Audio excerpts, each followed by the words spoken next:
네, 오늘의 전국 현안 듣는 시간인데요. 김병욱 국민의힘 의원, 장경태 더불어민주당 의원 나와 계십니다. 어서 오십시오. 안녕하세요. 네, 안녕하세요. 안녕하십니까. 네, 오늘 또 개각이 있었습니다. 새 국정원장 후보자로 지명된 조태용 현 안보실장, 또 신임 외교부 장관 후보에 지명된 조태열 외교부 차관. 조금 전 저희가 소감을 들어보려고 했는데 화면이 또 멈췄습니다. 지금 화면이 계속 멈추고 있어서 저희가 사태 파악을 하고 있습니다. 다시 한번 사과의 말씀 올리고요. 다시 한번 영상이 올라오면 다시 전해드리겠습니다. 자, 오늘 송영길 전 대표 구속 관련한 여야 입장을 좀 들어보겠습니다. 송영길 전 대표가 어제 이제 전남대 돈봉투로 구속이 됐어요. 네. 어제 구속영장 발부에 대해서는 어떻게 생각하세요? 네, 그만큼 법원이 이 사안이 매우 중대하고 예. 또 송영길 전 대표가 증거 인멸을 하려고 하는 정황도 있다고 판단을 해서 구속을 한 것 같고요. 예. 이 사건으로 구속이 된 민주당 윤관석 의원 같은 경우에 검찰이 5년 구형을 했고요. 네. 이 돈봉투의 그 자금을 댄 사람으로 알려진 강래구 씨 같은 경우에 3년형이 구형이 되었습니다. 예. 이걸 고려한다면 이 돈봉투 사건의 최대의 수혜자인 송영길 전 대표에게는 더 과한 형이 내려지지 않을까 생각도 들고 또 이 사건이 이제 드러난 계기가 된 그 이정근 씨, 그 이정근 씨 핸드폰에서 이 관련된 녹취록이 나왔기 때문에 이 사건이 이제 드러난 것이거든요. 근데 그 녹취록에 따르면은 이 사건에 관해서 이 송영길 대표가 이 돈봉투 사건에서 인지하고 있고 관여한 것으로 의심되는 그런 녹취도 있다고 보도가 된 걸 봤습니다. 그렇다고 하면 송영길 대표는 구속은 당연한 것이고 그 윤관석 의원이나 그 강래구 씨보다 더 좀 중한 구형을 선고받을 가능성이 크다 생각이 됩니다. 네, 송영길 전 대표는 몰랐던 일이다라고 지금 부인하고 있는데 일단 판사는 영장을 발부했습니다. 민주당에서는 지금 탈당한 상황이기 때문에 공식 입장은 없다 이렇게 오늘 밝힌 거죠? 아무래도 지금 현재 탈당해서 무소속 상태이기 때문에 개인적으로 소송을 진행하고 있습니다. 그렇기 때문에 당 차원에서 어떤 공식적 입장이 나가기는 어렵고요. 일단 이 영장 발부에 대해서는 뭐 사실 이미 돈봉투 관련된 구체적 근거를 검찰이 제시하지 못하고 있습니다. 그럼에도 불구하고 아마도 분명히 엄중한 사안이기 때문에 법원이 발부하지 않았을까라고 예측을 하면서도 이성만 의원 같은 경우는 구속영장이 기각됐거든요. 그렇기 때문에 좀 이게 형평성이 안 맞는 게 아니냐 혹은 민주당으로만 향한 이 검찰의 수사 방향에 대해서 아마도 여러 가지 국민들께서 판단하시기를 아마 기대하고 있습니다. 네. 김종민 의원은 이재명 대표가 당 차원에서 국민들에게 사과하고 대책을 내놔야 한다라는 입장을 밝혔어요. 이미 이 사건이 나오고 나서 바로 직후에 대표께서 직접 바로 사과를 하셨고요. 아마 저도 기억이 납니다. 최고위원회 있기 직전에 회기하기 전에 사과를 하셨고요. 근데 어찌됐건 이 송 전 대표가 개인적으로 지금 소송을 진행하고 있는 과정에서 또 이 본인이 어찌됐건 또 지금 누가 받았는지 돈봉투 의원에 대한 명단도 검찰이 주장하고 있지만 검찰도 아주 일부에 대해서 또 근거도 제시하지 못하고 있는 상황이거든요. 이만큼 압수수색을 많이 하고 탈탈 털었는데도 제대로 된 근거조차 제시하지 못한 상태에서 갑자기 이렇게 영장 발부된 것도 이상하지만 어찌되었건 이걸 또 갑자기 비대위는 제가 무슨 근거로 나온지 좀 논리 관계를 잘 이해하지 못하겠습니다. 어찌되었건 거기에 대해서 충분히 사과했고 또 송 전 대표께서도 본인이 좀 이 억울함을 호소하고 계시기 때문에 충분하게 법정에서 시시비비를 가리셨으면 좋겠습니다. 알겠습니다. 그런데 지금 민주당에서는 이낙연 전 대표 신당 이야기가 계속 나오고 있는데 당 내부에서 반발이 이어지고 있고요. 지금 이제 3총리 연대설이 있었어요. 그렇죠? 이낙연 전 대표를 비롯해서 김부겸 그리고 정세균. 저는 금시초문이었는데 언론에서 처음 본 것 같습니다. 그런데 사실 세 분의 총리께서 다 정치 스타일과 연륜과 역할이 다 다르십니다. 그렇기 때문에 그리고 세 분을 연대설이다. 누구를 위한 연대일까요? 그러니까 윤석열 대통령을 막기 위해선 삼총리뿐만 아니라 삼총리 할아버지라도 오셔야죠. 그러니까 윤석열 정권의 이 무도한 이 모습에 대해서 모든 민주당뿐만 아니라 정말 윤석열 정권을 반대하는 부정적으로 생각하는 전 국민적 저항에 부딪힐 거라 보고 이 세 분을 한데 묶어서 설명하는 것 자체가 약간 세 분에 대한 예의에 맞지 않는 발언입니다. 그래서 저도 이 삼총리 연대설 같은 경우는 처음 들어보기도 했고 언론에서 좀 적절하지 않다, 안 쓰시길 권하고 싶습니다. 장경태 최고위원께 좀 여쭤보고 싶은데요. 지금 저희가 그래픽을 준비했는데 20일 이제 김부겸 전 총리 회동하고요. 또 28일 정세균 총리도 만납니다. 이낙연 전 대표는 언제쯤 만나는 거예요? 아마도 비서실장 통해서 계속 이 접촉을 하고 있는 것으로 알고 있는데요. 예. 알려지고 있는데요. 어찌됐건 이낙연 대표께서도 우리 당의 상임 고문으로서 당연히 이재명 대표께 많은 조언을 하시려 봅니다. 네. 특히 12월 20일과 28일 바로 이제 내일인데요. 지금 대한민국 정부 예산안이 12월 2일 법정 시한을 법정 시한 네, 내일 넘어섰죠. 지키지 못해서 네. 내일 지금 대한민국 정부 예산안을 해야 되는데 네. 정부에 대한 예산안조차 지금 논의도 없습니다. 언론에서도 많은 관심을 갖고 있지 않은 것 같아서 너무 안타까운데요.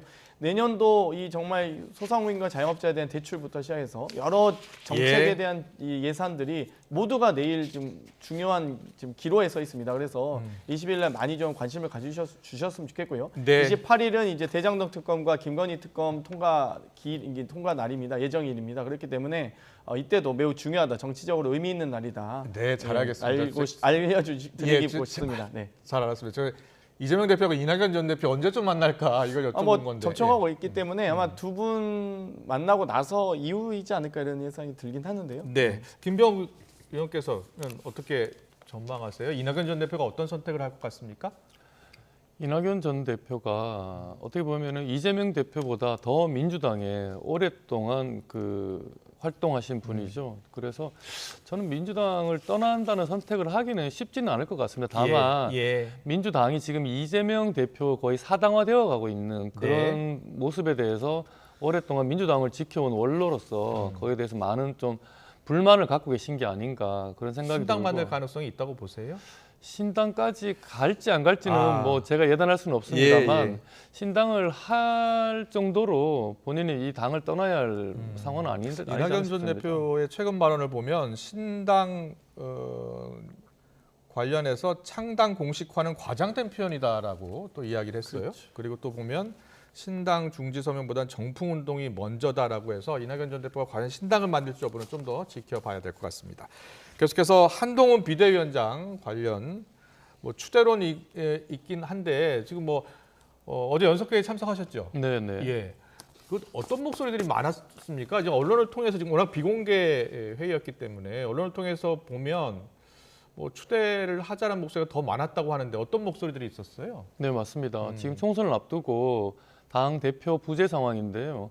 그 비대위를 이제 구성할 수밖에 없는 상황이고, 근데 이 지금 현재 상황에서 우리 당을 이끌 그 총선을 치를 간판이 누가 되어야 하느냐. 그 비대위원장이 사실 당 대표이거든요. 그래서 그 자리에 오를 사람은 한동훈밖에 없다는 주장이 거의 대부분이었고요. 그래도 나머지 일부에서는 한동훈이 총선에서 중요한 역할을 해야 되는 건 맞지만 선대위원장이 더 적합하지 않겠느냐. 왜냐하면 당 대표이기 때문에 비대위원장은 당무와 선거를 모두 치르면 한동훈 장관이 이게 좀 너무 부담이 되지 않겠느냐. 좀 아껴 쓰자. 이런 제안도 있었습니다. 하지만 그렇더라도 선대위원장을 한동훈 할 경우에 그러면 누굴 비대위원장 할 것인지에 대해서는 여전히 물음표기 때문에 결국은 한동훈 장관이 비대위원장으로 갈 수밖에 없지 않겠느냐 이렇게 생각이 듭니다. 네, 한동훈 장관 비대위원장 지금 추대론 관련해서 오늘 또 한동훈 장관이 마침 국회 법사위 참석을 위해서 국회를 방문했을 때 기자들이 여러 가지를 물어봤습니다. 어떻게 이야기했는지 잠깐 듣고 오겠습니다. 제가 어떤 제안을 받은 게 아니고 그렇기 때문에 특정 정당의 비대위 구성에 대해서 제가 공개적으로 말씀드릴 문제는 아닐 것 같습니다. 저는 지금까지 공직생활을 하면서 공공선을 추구한다는 한 가지 기준을 생각하면서 살아왔고요. 그 과정에서 누구를 맹종한 적 없고 앞으로도 그럴 겁니다. 세상 모든 길은 처음에는 다 길이 아니었습니다. 많은 사람들이 같이 가면 길이 되는 거죠. 네, 일단 특정 정당이라고 표현했습니다. 국민의힘이겠죠. 아직 어느 당에 가입한 상황이 아니기 때문에 특정 정당 비대위 구성에 대해서 공개적으로 말씀드릴 것은 없다라고 하면서도 정치 경험이 없다는 그런 비판에 대해서 세상의 모든 길은 처음에는 다 길이 아니었다라고 표현했어요. 네. 어떻게 들으셨어요? 이 발언 어떻게 들으셨어요? 본인도 누울 자리가 아니라는 생각은 있을 겁니다. 아마 큰 부담을 느끼고 있는 것으로 보이고요. 네. 사실 이전에 일단 김기현 대표께서 패북 사퇴를 하셨습니다. 보통 당대표가 사퇴할 때는 최고위원회를 마지막으로 주재하면서 어떤 사퇴의 변을 말씀하시고 사퇴를 하는데요. 갑자기 패북 사퇴를 하셨단 말이에요. 네. 지금 그 사퇴한 이유를 알고 있는 국민이 있나요? 국민의 의원님들께서도 지금 강서구청장 보궐선거 져서 사퇴하신 겁니까? 뭔지 잘 이해를 못했습니다. 심지어 대한민국 예산은 아직 통과도 안 되는데 집권여당 대표가 무책임하게 패북으로 사퇴를 밝히는 것도 좀 무책임하지만 어찌되건 한동훈 장관이 오신다면 이렇게 법무부 장관이 직행하는 것도 참 이례적이지만 네. 법무부 장관으로서 보여준 가장 논란이 되었던 시행령 통치 그리고 인사 참사 그리고 여러 가지 마약 수사한다면서 이태원 참사 일으키는 부분들 지금 네. 제대로 학폭 인사도 제대로 검증하지 못한 장관 아니었습니까? 예. 그렇게 무기력하고 무능력한 법무부 장관이었는데 어찌되었건 저는 강서구청장 보궐선거 시즌2라고 봅니다. 아마 총선 김태우의 역할로 한동훈 장관이 하지 않을까. 무리하게 김태우 후보를 강서구청장 선거 후보로 공천을 하면서 문제가 됐었고 네. 무리하게 법무부 장관을 국민의힘의 김기현 대표를 쫓아내면서까지 비대위원장으로 한동훈 장관을 무리하게 앉힌다면 당연히 국민적 심판을 받을 수밖에 없습니다. 그리고 지금 김건희 여사 명품 백도 법무부 장관이 알지도 못한다고 하는데 그럼 네. 12월 28일 비대위원장 오셔서 이 김건희 특검에 대해서 제일 첫 번째 질문이 될 겁니다. 어떻게 생각하시는지. 국민의힘 비대위원장으로서 최소한 윤석열 대통령은 사람에게 충성하지 않는다라는 말까지는 했거든요. 박근혜 정권에 맞서서. 한동훈 장관 지금 윤석열 대통령은 그냥 김건희 여사 관련돼서 한마디 말이라도 할 수 있습니까? 오늘 김건희 특검법 관련해서 기자들이 물었을 때요. 법 앞에서 예외는 없어야 한다라고 이야기를 하고 또 다만 수사를 생중계하는 등 이 특검법 관련해서는 좀 악법이다. 선전선동을 위한 악법이다라는 개인적인 생각이 있다라는 입장을 밝힌 게 있습니다. 지금 일단은 그러니까 법무부 장관이 저런 말도 해서는 안 되는 부적절한 발언인 거죠. 입법은 국회에 관한입니다. 장경태 의원님, 얼마 전에 보니까 만약에 한동훈 장관이 비대위원장으로 오면 땡큐다. 그렇죠. 이렇게 이야기하셨죠. 내년 총선에서 민주당 입장에서는 한동훈 장관이 비대위원장으로 오는 게 땡큐입니까? 저는 아마 김기현 대표 체제로 치러졌을 경우에는 여러 가지 이 측근 공천, 검사 공천을 할 것으로 예상했습니다. 네. 검사 공천을 받으면 검사 셀프 공천이겠지만 이제는 한동훈 장관이 직접 전 검사가 직접 공천하겠다는 거 아니겠습니까? 그러면 누가 봐도 국민의힘은 캐비넷 공천이 될 겁니다. 아마 많은 분들이 저 사람의 후보 검증 과정이 검찰의 캐비넷에서 나와서 검증하는 게 아니냐라는 의구심을 많이 받을 거고요. 누가 봐도 명백한 한동훈 비대위원장의 캐비넷 공천으로 국민의힘은 22대 총선을 치를 거라고 예상하고 있습니다. 알겠습니다. 이제 김병우 의원께 당내 사정을 좀 자세히 여쭤볼게요. 원래 이제 김한길 위원장 이야기도 나왔었고 원희룡 장관 이야기도 나왔었잖아요. 어제 의총에서는 전혀 없었습니까? 소수 김한길 위원장이나 그 원희룡 장관을 거명하시는 분도 있었지만 거의 절대 다수가 한동훈 장관이 지금 우리 당을 맡아야 된다라고 얘기를 했고요. 그리고 앞서 아까 전에 한동훈 장관이 오늘 국회에서도 기자들 앞에 얘기를 했지만 자신이 공직자로서 평생 공공선을 추구하면서 살았지 누굴 맹종하지 않았다라고 분명히 밝혔고요. 그리고 정치 경험이 없다는 것에 대해서도 세상의 모든 길이 처음엔 길이 아니지 않았느냐 이렇게 정말 눈 오는 날 운치 있는 말을 했거든요. 그리고 법 앞에 여의 없어야 한다.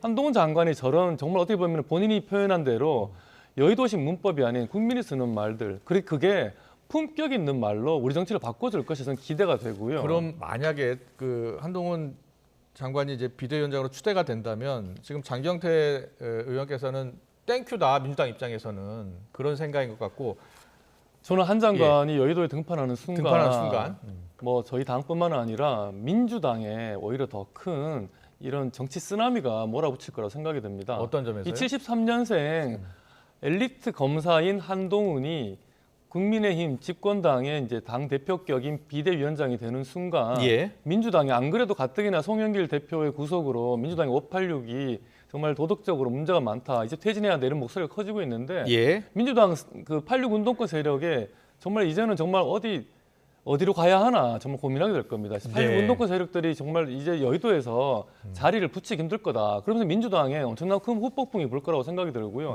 이재명 대표도 그 폭풍에서 자유롭지 못하게 될 겁니다. 그래서 한동훈 비대위 체제가 순항을 하게 되면 저는 민주당도 결국 비대위로 넘어갈 수밖에 없지 않겠냐는 생각이 듭니다. 거기까지요. 그런데 지금 국민의힘 내부에서도 여러 이야기가 나오고 있어요. 이준석 전 대표 그리고 윤인숙 전 국민의힘 의원이 이런 이야기 했습니다. 듣고 오겠습니다. 한동훈 비대위원장 간다고 봐야 되는 겁니까? 지금 안 가면 우스워집니다. 아, 언제쯤 결정을 하게 되는 겁니까? 그러니까 니네가 이견이 없으면 내가 해줄게 이런 거잖아요. 아하. 그 조건이 맞춰지려면은 뭐 며칠 걸리겠죠. 검사 출신 대통령의 검사 출신 비대위원장이 이게 총선에 큰 도움이 된다고 봐야 됩니까? 뭐 근데 저희가 워낙 당 대표 하시던 분들 중에 검사 출신이 많아가지고 네. 검사 당 대표를 하는 건 특이한 상황은 아닙니다. 말을 하면서 국민에게 그 국민의 마음을 읽고 거기에 반응하는 방향으로 대통령을 끌고 올 수 있느냐 신뢰에 기반해서 그 얘기가 지금 굉장히 중요한 그 역할인데 그걸 안 하면 나도 망하고 당도 망하고 대통령도 망한다라는 것을 그분이 모를 리가 없어요. 그렇겠죠. 뭐 아름다운 뒤통수, 아름다운 대립각 이런 거죠. 근데 대통령의 면을 너무 깎지 않는 게 좋아요.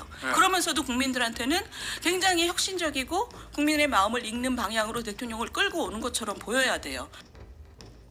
네, 윤희숙 전 의원은 아름다운 뒤통수 이야기를 했는데 과연 직언을 할 수 있겠느냐 관련된 발언인 것 같아요. 아름다운 뒤통수 필요하다고 보세요? 네, 그렇습니다. 예. 근데 똑같은 말을 하더라도 아다르고 어다른데요. 네.